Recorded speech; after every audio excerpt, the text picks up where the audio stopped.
Nicholas, if you can tell me what parts of Onwukwe that you played, and what made you do it? Right, good afternoon everyone, good to see some old faces here. Well, for those of you who don't know, and those of you who did, I played Glenn the Fireman, George the Fireman's brother-in-law, Les, part of a double act with Denzel, and we appeared in Series 4 and then in Series 7. Series 4 we had The Wedding, which involved me literally getting punched in the face, having stuck the best man in the wedding presents. It's just been nice to reminisce with Ben about those times on that cast, and then came back for Series 7 and had such wonderful things as the piano sequence, the burger van fire, and the big fight at the hospital, where this time I didn't get punched. And then I eventually came back as a totally different character after Paul Knight had left. I played a first aider, ambulance man, which was weird because a lot of the old cast were there and the old crew were there, but nobody knew, so I took the money and did the job.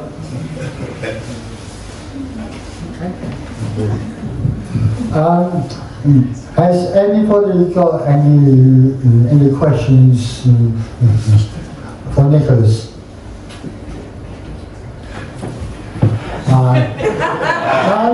Any advance? Darwin? Tom. Okay. Thank you very much, Nicholas. Thank you. I play Claire, who's married to Bailey. I joined in Series 2 and left in Series 8. So I was there for quite a while. I sort of started off as girlfriend, and eventually I think probably in Series 7 or something we actually managed to get married. I think he sort of proposed and I said yes. Why did I do it? Well, went for the interview, got cast, and I'm not likely to turn something like that down. So that's the reason why. It was great fun. I had a lovely husband, sadly no longer with us, but cast and crew were great. We all had a great time. A lot of fun, a lot of laughs. What else? Nothing much else. It was great to do, and who would turn that down? So yes, we hung out until Series 8. I think Jimmy wanted to leave a bit before, but I think he was given the chance of directing a few of the episodes. So I think from sort of Series 6, 7, 8, he directed a few, which kept him on. Thank goodness. I hung on with him. And then at the end we opened up a restaurant down by this sea after being sort of ripped off by my wicked cousin Trevor, was his name? Trevor, yes, wicked cousin Trevor. No, that's a song, Bob, what's his name? Well, yeah, wicked cousin Trevor. And so we had to cut our losses and went through a sort of thing of the builders not being paid. I think one of the builders was Barry from EastEnders. I only saw him in EastEnders. I thought, that's our builder. He didn't get paid. So that was the end of it. Really, we opened up the restaurant. Everyone came down for the big opening, and that was my final scene. Apart from I came back for Hallam's funeral in Series 9. So that was it. Yes. Thank you. There you go. Thank you very much. Thank you very much. Thank you. Has anyone got any questions for Valerie? Yeah, I have. I want to know, Valerie, Yes. obviously, Yeah. what it was like working with Jimmy as a director and a co-actor. How did that work? Did he have direct scenes with the pair of you? Yeah. Yes, he did. Yes, he did have to. I mean, there was never any stand-in. He just sort of, I think he relied a lot on the cameraman. Right. I think he sort of the cameraman knew what he wanted. I'm always fascinated by that. Yes, being an actor and a director. Directing a scene that they're in. Yeah. And what do Yes, excuse me while I'm popping in. And then I've got to do that. Get out of bed, into bed. I won't get unclothed and then I'll stand behind the monitor. I'll be there. It must be quiet. Yeah, because it was all filmed, so it wasn't like now where you can sort of, it's all digital. It was all on film. Exactly, you could have gone straight back in to have a look at it. Yes. Now, but of course then Then it was a different. you had to wait for rushes, so if it went wrong, it never did, of course. Yeah, that was, yeah. Jimmy Hayes. Let's have a round of applause for Jimmy. Jimmy Hayes.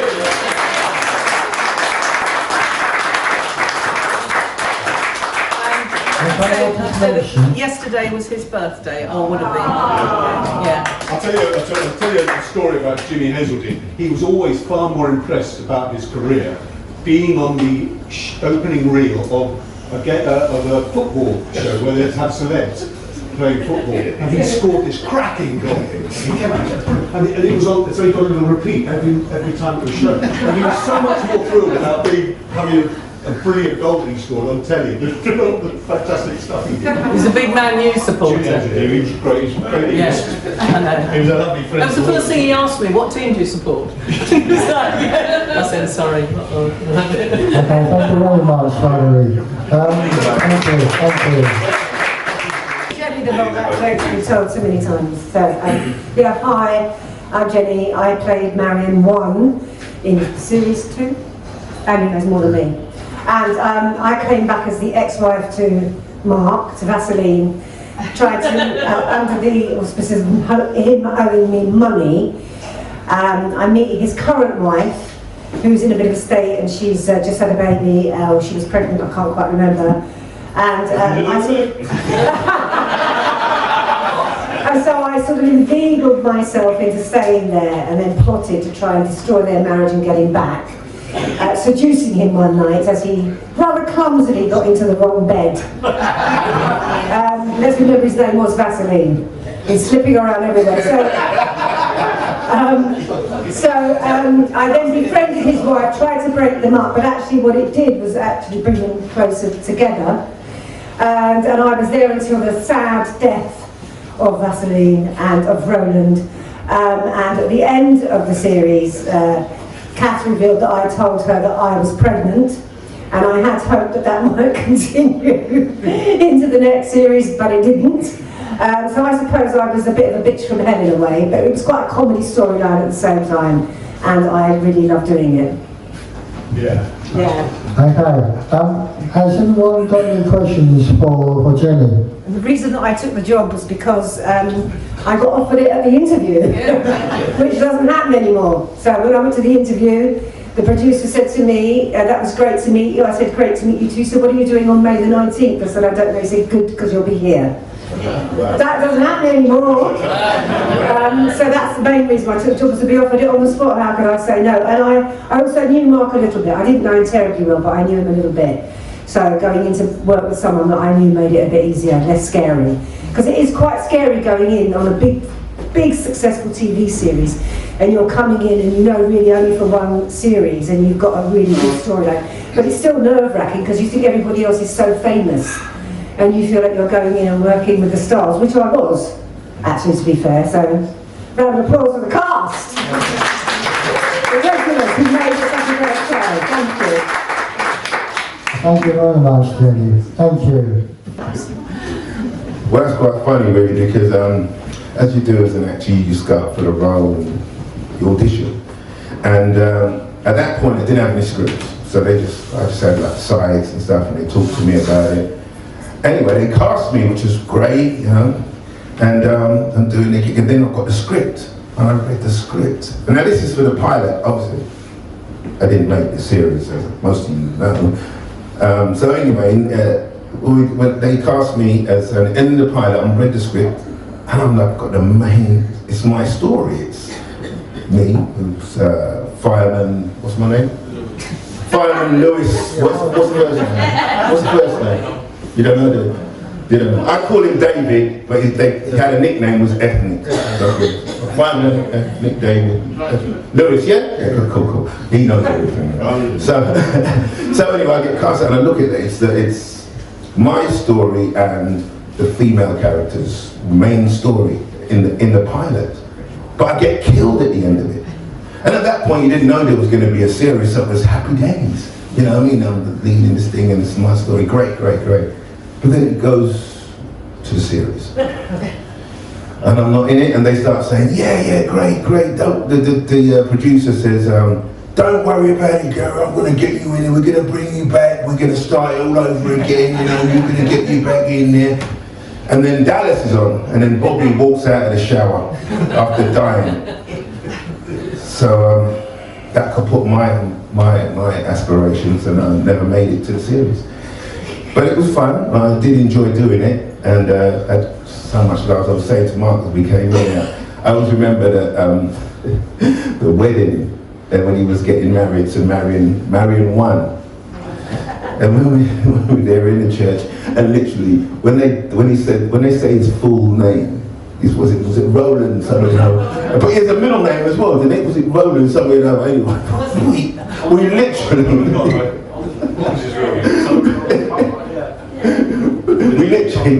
Roland something, but it was quirky. I mean, literally burst out laughing, coursing all over the place.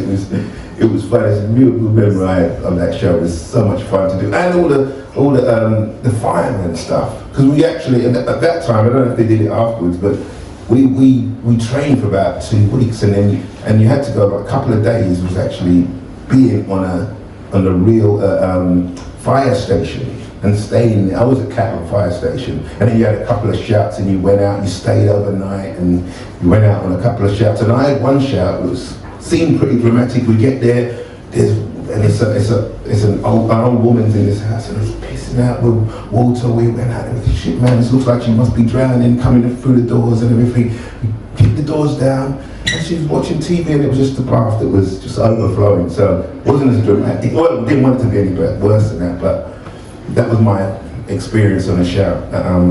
The whole show was fantastic. It was great to do, and I think that was about it, really, my memories of that show. Okay, thank you, Gary. Has anyone got any questions for Gary? Oh yeah. Okay. Right. Sorry, Gary, when you was in the pilot film of London's Burning, how did you feel when it was like a racist area and everything else? You mean in the show, you mean? Yeah, in the show, with the flags, because you went to save a few people, and you went to save Charisma from getting hurt. Oh God, Jesus, I forgot about that. Oh, right, you mean in the story? Yes. Sorry. How did I actually feel? I was near to your death, sorry, but yeah. No. Near to your death, but yeah. I mean, at the time when we were doing it, obviously it's you're acting, it's in a film, so you're not. So the actual enormity of it, but because it was all around a lot of the times, which was the feeling of oppression around all of that at that particular time in the 80s with the police and stuff like that. So it was right on the spot when it was happening. So, but personally, because you're acting and the crew's really, really great, and it was amazing working with Charisma. Who was Charisma? Gerard. Gerard Holliman. So Gerard Holliman, who was fantastic, he gave so much in that scene that I get killed, but his emotion in that scene really helped the scene unfold. So it was a great experience, and it wasn't. I mean, all throughout the show was me and Vaseline having a lot of banter and all that. And we had so much fun doing it, and on screen we had this thing that was going on which was exciting to play. So, it was all in all a great time. I've got one. In the pilot episode, you had to hide that you were a fireman. Why was that? I know in the show. Was it like, were you allowed to be a fireman back in the days or something? No, what it was is because on the estate, it was predominantly almost like a predominantly black estate. Yeah. And I'm living on that estate. And, there was all this thing about the blacks and the police. So, because when my uniform was similar to police, I'm trying to keep it so that they don't realise that I'm a policeman. That was basically it, just to sort of hide my identity, because all the bad kids and bad guys in around this, they just thought I was a copper, and that's inevitably why I probably got it in the end.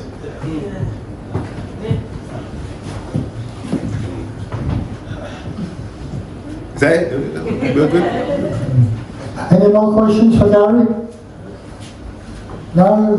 Okay, thank you very much, Gary. Thank you. Now bring it up for Mark Arden. Now we've already had the first person to be killed off in the movie. Now we've got the first person to be killed off of the series, of the TV series. So Mark, Yes. can you tell me how you managed to get cast and why? Why? This is a question you ask yourself every time you get a job. Why? But it's nice. But that was a thrilling job to get, as Gary said. It was, you're young actors, you know that this is going to be some kind of groundbreaking show, which it was. Which is why, you being here means it was meant a lot to so many people. Firstly, it was, depicting a profession that had never really been done before. But so you knew right from the start that this is an interesting casting. Your agent saying, yeah, it's a film, which is great because you're going to do a film. We turned up, as Gary said, there were no real scripts written, just improvising, seeing if you bounced off other people. Eventually, they whittled the whole cast down to us bunch, the original Blue Watch. People like Jerome Flynn was in it, Don't know what happened to him, no idea. Anyway. So Jerome, we were mucking around doing some impros and stuff, and he's a northerner, Jerome, don't you?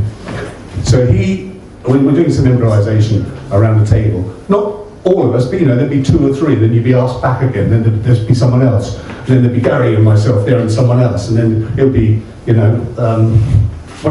cast, Rupert Baker would suddenly be, and in the end, they got their Blue Watch. But one day we were doing some improv, and someone said something about a cup of Rosie, having a cup of Rosie Lee, nice cup of Rosie Lee. And so Jerome, he didn't quite get this, and he kept on saying, so how do I know she's called Rosie? And we all went, yeah, nice, can we get on with it? And he kept on doing this thing, because we had some sort of sides. But he kept on saying, so do I know, is she going to be in it? Is she? The other day he was a northerner. He didn't know. He said, no, it's Cockney rhyming slang. Anyway, made us laugh, so we always ribbed him about that. Now, of course, Jerome, he never came back, so when we actually got the series afterwards, it was Trev Etienne was suddenly there. And gradually, this little thing that was just this wonderful one-off film suddenly became a bit of an institution, didn't it, And I was saying to Gary, he died, typical actor, didn't read his script, should have read it to the end, the money was getting killed off. He was too lazy. Oh God, look, I've got this part. Read it to the end. Always do that. Imagine what I felt like when I got that script. Hey, I'll get what? I'm getting drowned. It's a bit ironic, isn't it, for fun? So I ended up drowning, didn't I? Now that was a bit of a shock because, and I would tell these guys, because we're all friends here, all right? I'll let you into a little secret. All night he comes up to me and goes, here, Mark, I've got big ideas for you. I've got great ideas. We need to kill someone off. Someone's got to go. Ratings. I know you've got things going on, you're doing this, you're doing that. And I've got this series, right? It's all going to be set. You're a sort of, you're a private eye, and we'll get your mate, Steve, you do the double act with. He'll be the other. And he genuinely, he got all the scripts and stuff. And then the writer decides that he doesn't want me or Steve. He's insisting he wants Ray Winston, right? He wants Ray Winston to play the part. I'm thinking, I've got this great, it's great. I've got a series myself. This is what it's like as an actor. And in the end, so because Paul Knight didn't have the power or the authority to sort of say, no, I'm going to overrule the writer, they went ahead and made it. And Gerard Horan, Charisma, he ended up playing the Steve part, the kind of sidekick, and Ray Winston played the what's it, and that pilot never went anywhere. So they made it, and no one knows if it even exists because it didn't work out. That's my sort of story.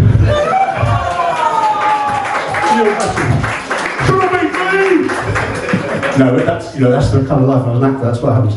But yeah, we've had marvellous, great memories, fantastic. Just seeing just chatting here, it's brilliant. It all comes back, but you forget how many decades have gone by. There's people like you that keep it alive, which is brilliant. Because you genuinely love it, don't you? Yeah. One of the best shows going. It was, wasn't it? And especially, that original film was really hitting some contentious issues of the day. And probably, if you think about it now, if they remade it now, of course all the special effects and things would be, but you could possibly do that same storyline, and it wouldn't be far removed from. So not a lot's changed, has it? Really, it's a bit of a shame. Anyway, a bit of politics. No more paraffin heaters. No more paraffin heaters. Oh yeah, they're gone. Yeah. So there you go. Anyone want to ask me about anything apart from hello? Right. Which one of the Marions did you like, and where? We've got unfinished business. What baby he doesn't know about?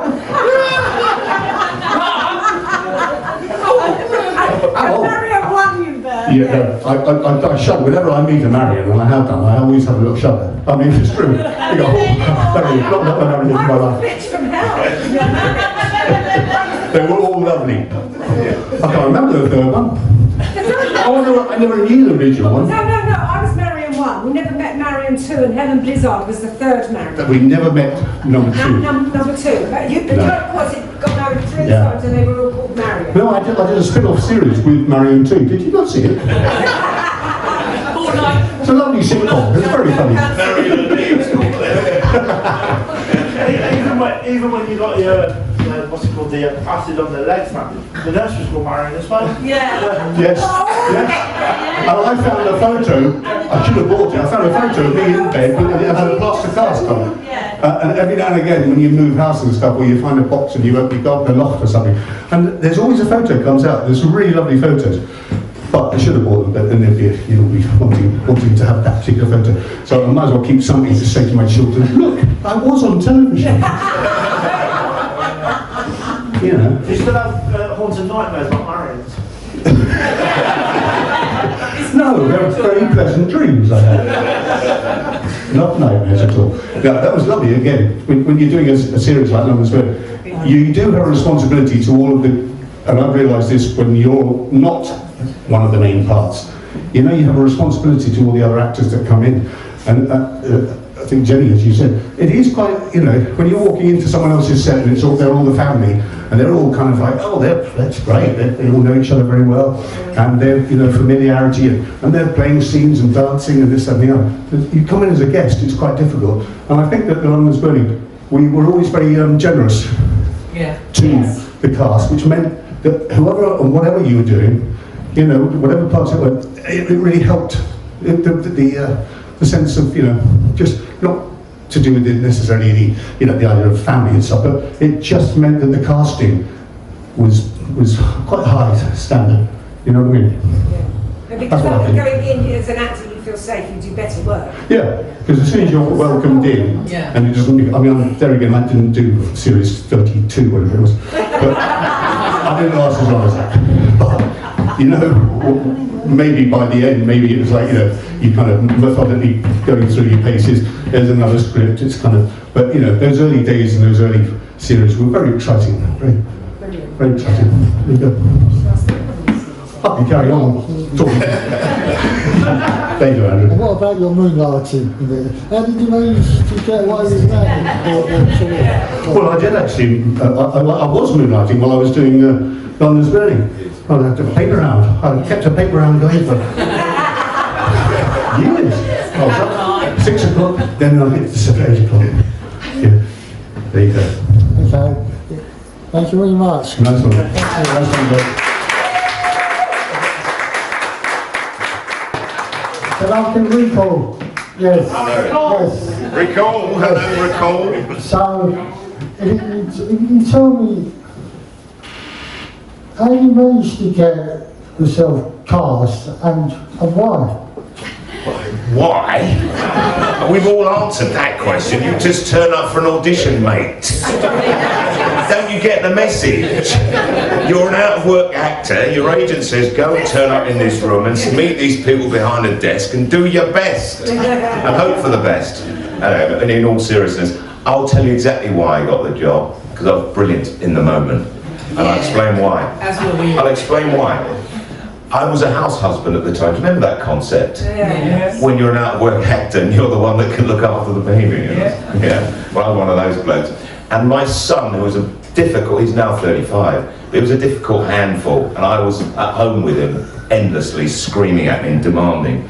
My wife was a teacher at the time. So I was a house husband. Agent rings me. London's burning Tuesday at 2:30. Get down there. I think, what? I've got the kid, my wife doesn't get home till 5, no, I can't do that. He'll scream. Listen, it's your last chance, mate, you know, and there's Paul Knight's a big guy and he wants you in that room. So I went, you know, in the family car, drove down to Bermondsey, wherever it was, and Leo's in the child, remember child seats? They still have them. They still exist, yeah, he's in the child seat, they're screaming at me. I go, yes, no, we'll be somewhere, yeah, you get ice cream or something. But anyway, I'm driving to Bermondsey and I get to the room and he's still screaming. I'm holding him like this. And he's screaming because he just wants to do what he wants to do at one, just be at home and play with cars and throw things. Anyway, we enter the room and he's still screaming at me. I think, what am I doing? I've never been to an audition with a child before, ever. You know, why? And then thankfully there's a receptionist at the building that said, I'll look after him. As a touch. And she actually warmed him, which was good, so I got rid of him. And so I could walk into the room, but as soon as I stepped in the room, and that was it. I had to now rescue her from him and bring him into the room. So I went into the room and sat down with him on my knee going, and there's Paul Knight there and there was a bunch of directors going, oh Jesus Christ, what have you got here? And he's there screaming at me, and then I think 90 reached out, right son, it's going to be all right. And actually he sort of warms to this strange bloke. Never seen anything like that. Never seen that big before, and he was like this big hairy fellow, white fellow that was like being quite kind to him. And then I sort of handed it over. Leo said, yeah, look, he's a nice boy. And he shut up for 10 minutes. It was great. So the director could talk to me, I could read, had my eye on Leo, you know, and started reading and sort of improvising and going, come on, son. So I involved him in the improv, because you had to, you know, dream up stuff. And the next thing I knew, they said, well, we'll read some scripts now, so I did a bit of that. And then by the end of it, they were quite pleased. They gave me back my son, who by now was gurgling like a little gurgling. He was like he was a happy man. I thought, where did I go wrong as a parent? Anyway, I left that building after 45 minutes or an hour thinking, what an exhausting day, darling. But at least I'll be a chaperone for the next 5 years because I've got a good kid. You know, he'll win hearts because he was quite cute on camera and stuff, I think. When he was in the house, but I don't know what he was going to like on set. Anyway, I went away thinking, that's it, forget about it. It's 1990. I think John Major was Prime Minister at the time. Is that right? Yeah, it was Christmas. And then I got a call in January saying, you got the job. You know, it's one of those, what? I thought the kid had got a job. No, it wasn't you. 6 episodes, lovely. 6 episodes, that's a lifesaver. When you're out of work actor, 6 episodes is a lifesaver because you doing fringe theatre and plays here and there, and earning like, we were talking about wage packets, like a wage packet that said £37.60 and stuff, you know, it's like, wow. And that's for a week's work, yeah, so now you're in an episode where you're getting 10 times that. And it's a bit of work. And you're actually in a cast, and you're being part of a central core of actors. It was a bit much for me, but never mind. The truth was, the first day on set, you're really welcomed. You are like treated like an opera, like a fellow operative. We've got banter to do, we've got dialogue to do. Don't mess around with the lines actually by this stage. We've got beyond that. You'd stick to the script. But you could bend it a little bit to sort of blend with your own characterisation that you're offering. And I had to be, what was I, recall with a photographic memory? I didn't have any of that. I wasn't cast because I had a photographic, I was cast because that's what they'd written, you know? So I had to kind of memorise screeds of stuff, which I wasn't very good at, to be frank. So, but thankfully it was like really easy stuff to read and memorise. So that was how that was established. And I was called Mackenzie, was it? Mackenzie. And I was married to a lady called Mrs. Mackenzie. She was Scottish and I wasn't, I was a Londoner. But I made sense of that. I didn't. Anyway, she left me and took the kids back to Scotland. So it must have come from Scotland. I didn't get any of that stuff. I really didn't get it. But anyway, I enjoyed my spell on it. And I think what I have in common with my forebears here is that I was killed off as well, except I got 112 episodes before. It took them a long time to find the time. Yes, I did 100, what was a 6-episode job turned into like 112 or something. And I can tell you that what we had to do before we started shooting was do 2 weeks of the training. Did you have to do that? Yeah. Down at Southwark Training Centre, kind of turn up at 27 going, no, I wasn't 27 flying, I was 32. But anyway, pretending to be young and fit and ready to pitch ladders and stuff. Look at me. But I just do that fucking ladder, yeah, I could do that. And all these young bucks there who are 18 going, you fucking 18. No, you're just working over there. Oh, fucking hell, it really did my back in, I must admit. And I had to do this training 2 weeks with Andrew Casimir, who was the station officer. And he was so blasé about it, he turned up really late. Said, look, I'm not doing that. What, hoses? What? No, he'll do that. What? And of course, I didn't realise at that stage he was the station officer. And I was one of Blue Watch, so he actually didn't have to do any of that shit anyway, which was really irritating. So he like, by lunchtime he said, well, I'm off now, see you, Ben. See you tomorrow. You know what I mean? And I'd be there hanging around with these 18-year-old bucks going, what, hose? Yeah, okay. So I think by my 2 weeks I'd done enough hose laying, ladder pitching, and all those jolly things we had to do. But thankfully, once you're shooting the stuff, you got real firefights to do. So you could just do a nice close-up again. And then they get the guys who were really keen to stand in for us, actually, because they had nothing to do but watch us. So they were keen to display their ability at going with a hose. And I was keen to show my ability of looking like a good bird.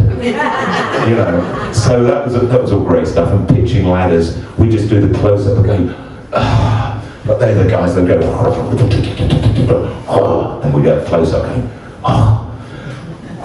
yeah. So that was one of the joys of the job, was convincing people that you were capable of all this stuff, but actually you were frail, you were fragile, you ate too much at lunchtime, so by the time you had to do a stunt in the afternoon, you weren't good for it anyway. But at least there were firefighters around that would do the bloody thing, and they were keen. That's all I can say. I survived 100 and something episodes, and then I had a similar. By then, Paul Knight had long gone, actually. I think we had two the producers beyond him. And I got that tap on the shoulder. We've got to kill somebody off. Do you want to volunteer? And I think all of us probably had that tap on the shoulder at different moments. And nobody kind of volunteered. Well, you know, I quite like it here now. I'm on certain junctions. Do I want to go after 10 years? But it got to the point where you were just bombarded with the suggestion that, look, the show's going to end anyway, you might as well have a bit of a death. So that's what happened. I sort of said, yeah, I'll go. And this one's happened, glamorous death. Which, to this day, I'm asked about my heart attack. And I often like to reproduce it for them whenever they like. I saved a baby. I put it down a ladder. I was healing, and it was smoky, and I insisted on going back up there, but Andrew kept, do you remember all this? No? The air station officer wouldn't let me go back up because I knew there was a baby in a cot, and I was halfway up the ladder. They pulled me down because you can't go up there, son.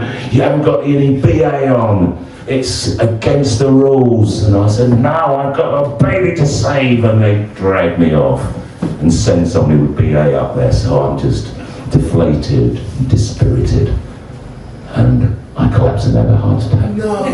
Yeah, in the middle of the ground. Yeah, in the middle of the ground. Yeah, this is a 10 pumper. And it's a 10 pumper, a huge inferno, you know, isn't it? Babies, everything, the whole works. And in the middle of the ground, and this is what I love about it, you've got a big crane shot moment. When you get the crane shot moment, oh my God, you know, you've died and gone to heaven, sort of. And I had my heart attack by the fire engine back like this. Crane shot, and I collapse in the middle of the ground. And the crane shot just comes in close, and it's fantastic. Oh my God. I have dreamed about that moment, you know. I don't think I've ever watched it. I milked it, and you go, and then somebody had to do the, what's it called? CPR. CPR, that's it, thank you. So we went up mouth to mouth, and I had Sally doing it, I think. Did I have Sally? You think so? Yeah, I think it was, yeah. And I said, yeah, can we do that again? And again, and again. No, we didn't. We did it once, and he didn't survive. So that was my end, the whole arc of my trilogy. So thank you very much, and I'll shut up now and take questions. So, any questions for Rico? I wanted to know how you felt with the difficult scenes with your son being unwell. Very good question. I'm sorry, I should have brought all that up. Actually, that was one of the joyful and most uplifting parts of the storyline, is that I got the privilege of introducing this British community and society to the condition of cystic fibrosis, which was a pretty unknown condition. It's a bit like in the black community, sickle cell. It's got that kind of stigma, and also hardly known about in the 90s. And actually to bring it to the fore was one of the privileges I had. So I think I had to do endless cystic fibrosis events, you know. But the fact that having a child, by sheer probability of inheritance, you're going to have 1 in 4 chance of dying by the time you're 16 was a pretty terrible curse for some young families. And the fact to have to portray that was quite hard when you've got your own children, because I had, fortunately, touch wood, really healthy, bouncy, you know, no issues health-wise children, but to have to portray a character that is in a marriage where they have gifted their youngest this disease that will kill them inevitably because of our gene strain was quite a hard thing to portray, because you had to put that at the back of your mind, deal with the fact that you're having to do all these chest expansion routines with the boy daily. It was quite hard to do, but you know, as an actor you kind of think, well, at least I've got the privilege of actually portraying it and actually broadcasting the story and making.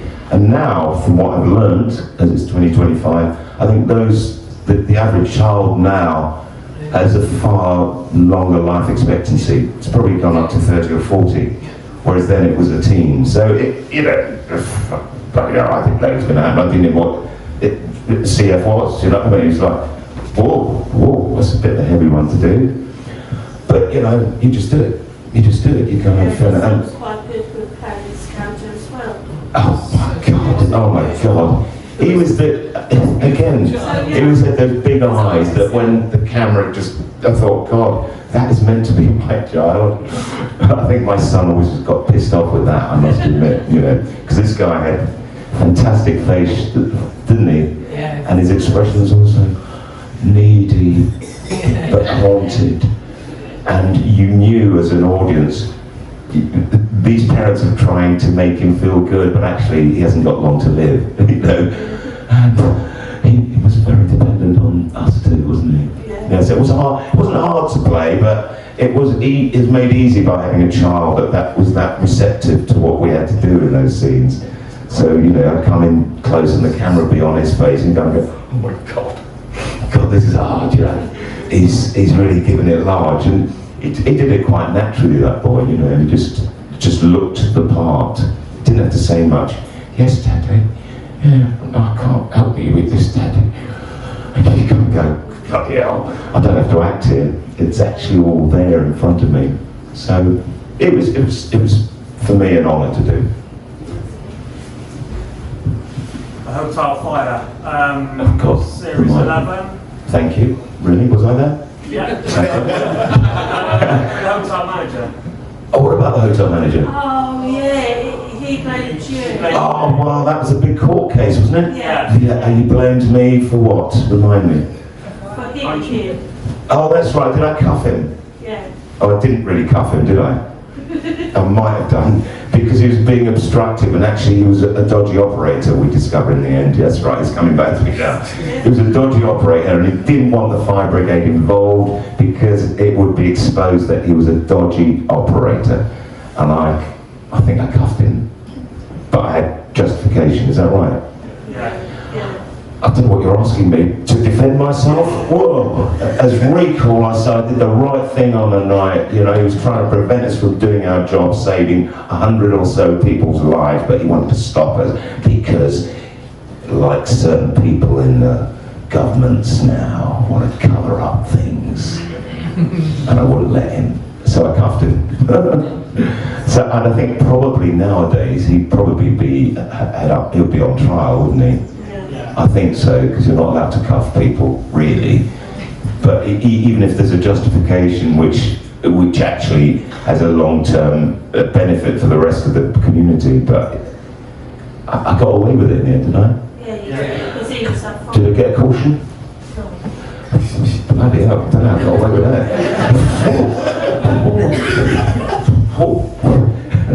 So I've got another question. Besides, before your death, you had a few injuries. The one main injury I wanted to know is the scene where the wall comes down. You got caught up in the wall. Maybe you was buried underneath. Was I buried? Yeah, you got buried underneath the brickwork. Was you, Maybe. Helen, and... Oh, right, yeah. You Well, were playing as well? Oh yes, you was I in there as well? God, right.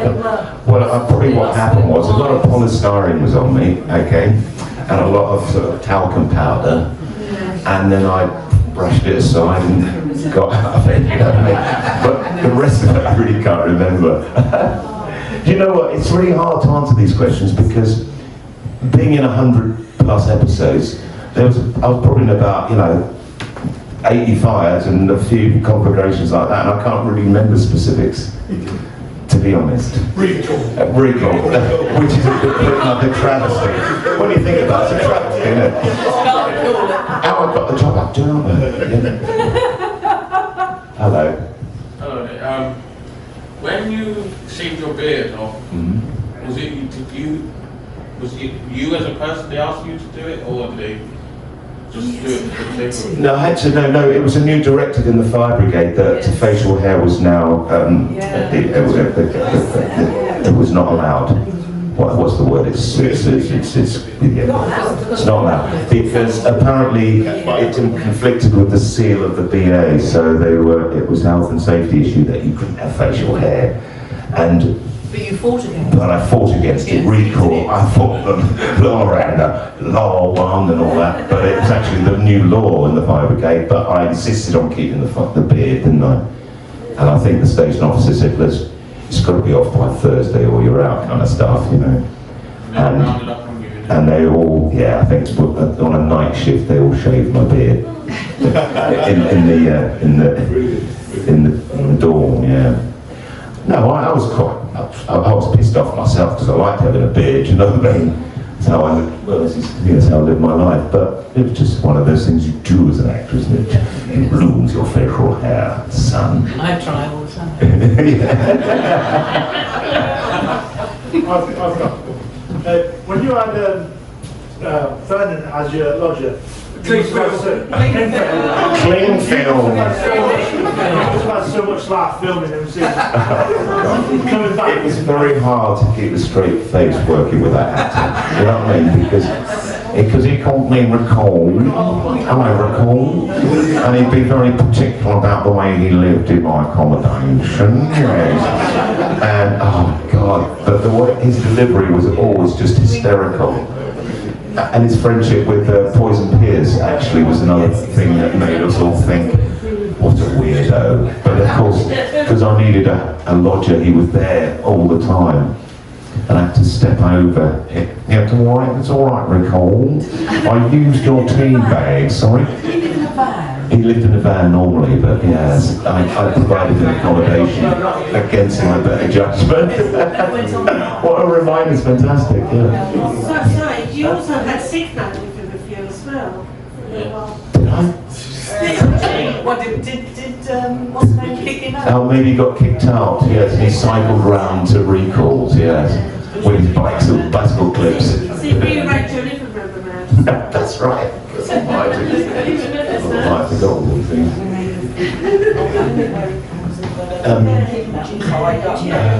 I think. Not ignoring. Not ignoring. Not ignoring, of course, the list goes on.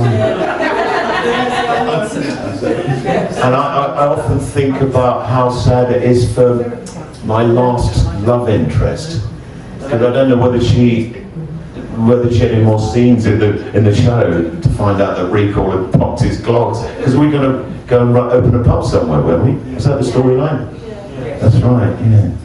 Anyway, who knows? She probably opened the pub without me. Any more questions? Any more questions for Ben? No? Speak now or forever hold thy peace. Thank you. Thank you.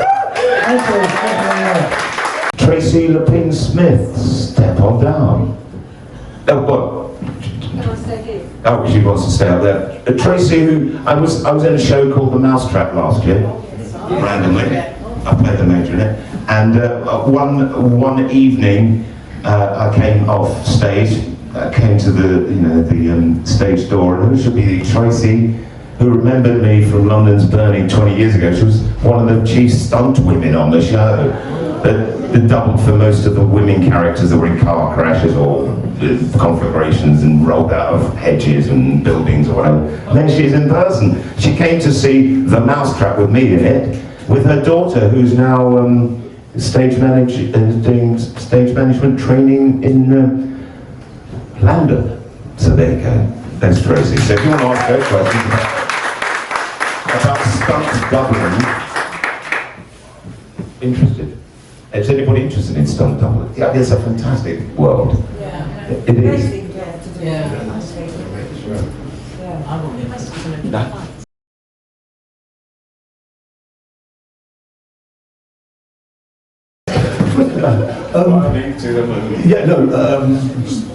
Jack Rosenthal was famously married to Maureen Lipman. Yeah.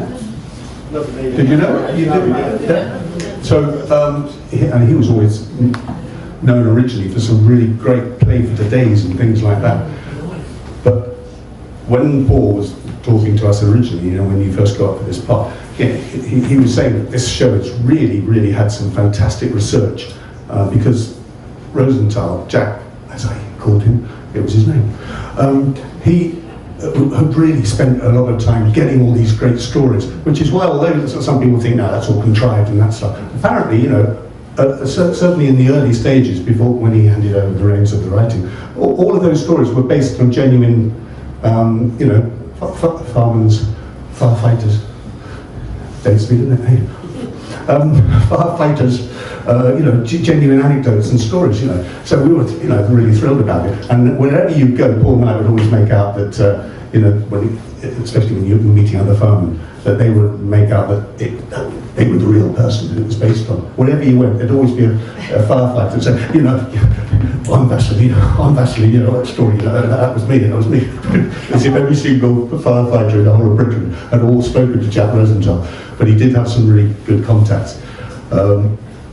He he was, Paul Knight was a great man and genuinely cared and you know, looked after his folks. As I said, when I was killed off, it was a mutual decision, apparently.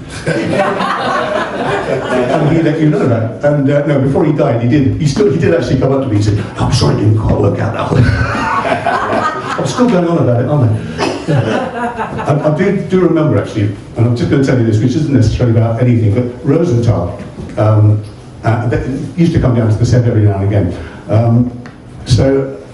One of the first scenes that we shot, you know, as part of that original Blue Watch, I was one of the nominated drivers, yeah? So we'd done all the stuff up the ladder and down the rat run and all that business, but when you're suddenly confronting with this giant, great big machine, yeah? And you've got all that water in the back, and you're doing a scene and there's a camera strapped to the front there, there's a handheld camera there, you've got the director there, you've got the actors in the back feeding you, and I'm giving it all, okay, and action. And I'm driving up and down the Jamaica Road, around and roundabout, and back down, and around and up. I'm throwing my lines over my shoulders. Yeah, it's all right, you say that. Yeah, shut up. All right, we got to the end of it. The water. Okay, can we set up again, please? I'm just going to... we're coming back from the shout. The shout was called when you're out on the thing. So I've been driving it as if the two tones are going, dee, dee, dee, dee. I'm going 45 miles an hour down the Jamaica Road with this thing.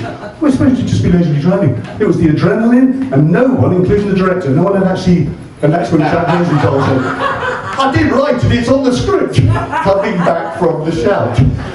But everybody, because we were so excited, the adrenaline, you know. So there you go. And also when I was killed off, I thought it'd be great because I knew all the production people. And I said, listen, it'd be a great trick. Let's do a joke. On the funeral, I'll be in the coffin here. Don't tell anyone. And then I'll pop out and it'll be a great laugh and everybody will go, because it was my last day, you know. So I thought I was just I was sad to go, so I wanted to come in. So they said, okay, you're getting really early. We'll get you in the coffin. This is true. We'll get you in the coffin. I thought, what time do you want me there? Well, you know, normally you start shooting at 7:30 or 8 o'clock or something, wouldn't you? So I got there really, really early, and I lived in just outside Brixton, so I could get to Jamaica Road quite quickly. So they snuck me in there. And they kept on coming back and going, yeah, just get in the car together, be here soon. I was in this bloody car, thinking this is going to be a good wheeze, this is going to be a great laugh. And they were, this is bloody heavy, isn't it? And then I was going to pop out when they put me down, when all the people, you know, have to start all over again. But I did say to them, you know, because you're going to have to set up again, you know. No, great idea, Mark. Yeah, we just had to go again. Of course, there was no intention, they had no intention of doing this, they just wanted to keep me in this coffin. I was only there for 2.5 hours. That's how they treated me at the end. So the joke was on me, actually. Anyway, true story.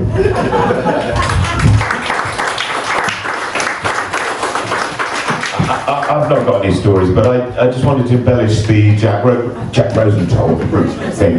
Is that I actually, when I auditioned for the part, I actually lived in Muswell Hill, round the corner from Jack and Maureen by sheer fluke. But I did hear stories from the neighbourhood, as it were, that Jack and Maureen had an au pair or something that was going out with a fireman at Park Road fire station up the road. So of course whenever he came round he had lots of stories to tell, and that's what kind of fed into Jack's interest, because this bloke was a bloke. I mean, all firefighters are blokish blokes, aren't they? Let's face it, we're all blokish blokes, and the women are, well, they're women firefighters. But anyway, the point was, he had all his stories probably had that ring of truth with a bit of embellishment that he found fascinating about their existence. Everything was like right on the edge of like big disaster, but we got them away from disaster, and this happened and that happened. And of course he built up a real body of stories which were fantastic. Some of them apocryphal, I should imagine, but of course they happened all over. So he was almost like a curator of all these great stories. And of course, I suppose when he met Paul Knight, it was like, we could make a show out of this. Because these are real people doing real things that we don't know what's happening behind those brick doors. You know, they could be just having a party, which sometimes they were. Because I do remember, that's one of the early things I remember about Doc Head, being told that this is where the bar used to be. You know, there was a part in the fire station where back in the day, back in the, you know, the early 20th century, late 19th century, there would be like a bar in the fire station. So, you know, on your time off, you just get completely hammered, you know, until the bells went down, and the only ones that could go on the shout were the ones that were the least drunk or the most sober on those particular occasions. I don't know when they introduced the bar ban. It's probably back in the 70s, I would imagine. But I'm sure they still exist somewhere around the land. Yeah, jumping in the car, yes. I've only had a few scotches, never mind. But just to tell you about Paul Knight, he was like 6'6", one of these big, brash and really friendly and you know, unintentionally avuncular blokes. And I think he turned up on set at least once a month, you know, and just glad-handed everybody. So an occasion, I don't know what happened to you, he'd say, boys, I'm taking you out to lunch. You don't have to have the 2 courses that the caterers are doing. We're going to go round to... There was a nice Italian round the corner, I think. So we'd all troop round there to forego the huge catering lunch on set. We said, "Can we go round to the pub?" And so we'd corralled there for 3 hours, and we said, "Shouldn't we be back on set at 2? No, don't worry, I've got 4 bottles coming through. You know, but hold on, I think I've got about a page and a half. Don't worry, it'll be shot by 7. Don't forget we shot at 7, so you already got a few hours." So you end up kind of half cut doing your scene at 6 o'clock when you're meant to break at 7. But never mind. What I'm saying is, this only happened about once a month, but they were epic afternoons, I've got to say. And he always made it fun, you know. He always made it say, "Right, we're family, we're a big family, I'll look after you." Do you remember that phrase? "We'll look after you. Whatever you want, just come to me." But you know, you think, "I want more money." That was a no-no. That was a no-no when you came that. No, we're strapped for cash. Not that sort of family. You know, we're not that sort of family, you know, we're not the family of mum and dad and all that. We're the family of, you know, cinema, television. But no, don't ask for more money. But, you know, having said all that, he was just a very canny producer, let's face it. He was responsible. I only learned all this when I went to his memorial a couple of years ago. I don't know whether you heard about the memorial. He was responsible for some of the most iconic television shows of 80s Britain, you know, Robin of Sherwood, for example. I mean, the list goes on, you know. So London's Burning was down the line in his panoply of stuff, and he did have a lot of cast that sort of, you know, rolled over into other projects. But the fact is, what was key about the shows that he did was that there's an incredible camaraderie, chemistry that was portrayed on screen, irrespective of people's sizes or colours or kind of sensibilities. He somehow created casts that you could see on screen were well integrated as human beings. There were teams. And I do remember some Robin and Sherwood thinking, I'm not really interested in Robin Hood stories, but actually, when you see Ray Winstone hanging about with this guy, and they're all like, there's a banterism that seemed to be endemic in the show, and I think that's what London's Burning was about. You know, I mean, I didn't know about the workshopping stuff, which actually explains a lot. Because there was an emphasis on the integration of people and trying to make it seem real, trying to make it seem like you're real. This is the job you do. This is, you care for each other as a team, and you've got a job to do, and that's what's your priority. And all those things are in a package. And I think that's what Paul brought to the table, really. I just want you all guys to get on. I want to feel the kind of connection that you have. You know, you maybe dislike each other, but you know, at the end of the day, you've got to be in that bloody truck together. You've got to be in that smelly truck and go to places to save lives. So anyway, I'm wandering off topic, but you know, that was Paul Knight, you know, and he passed away during COVID, from what I gather, and he was still making programs, I believe, you know, on other projects. He was passing of a great man. That's what I say. Yeah.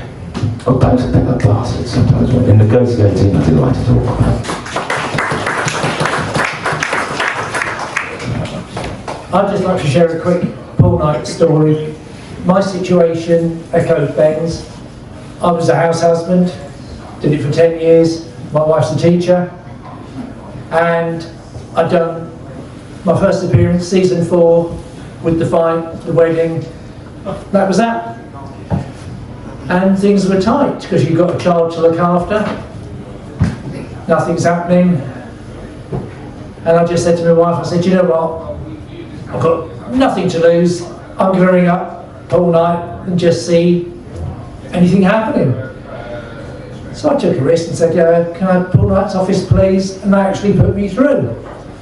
And I said, hello, Paul, Nicholas Harrison. I was in series 4. I played George the Fireman's brother-in-law. Anything happening? And he then said the words which you can't believe it. You think it's cliche, but when you actually hear them, you know, the choir goes off in your head, because what he said next to me was, "You haven't heard? You're coming back, mate." What? Yeah, you haven't got the scripts yet, have you? No. Ah, don't worry, mate. No, they'll come out. And the bloody scripts did come out, and I was in 4 episodes of season 7, and got to the rap party, got taken about with these lovely people, and it was, you were family. And it came up, put his arm around you, "You were bloody brilliant, you were, mate.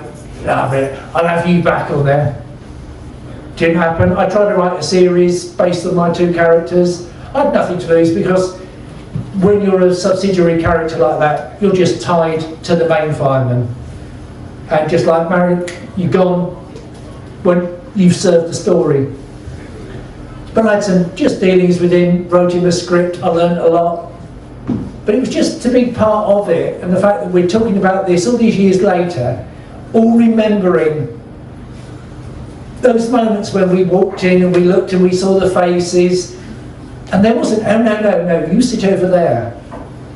You were there, you did the job, your job was to entertain, and we're still talking about it all these years later. We could do this sort of programme again. Yeah. Thank you.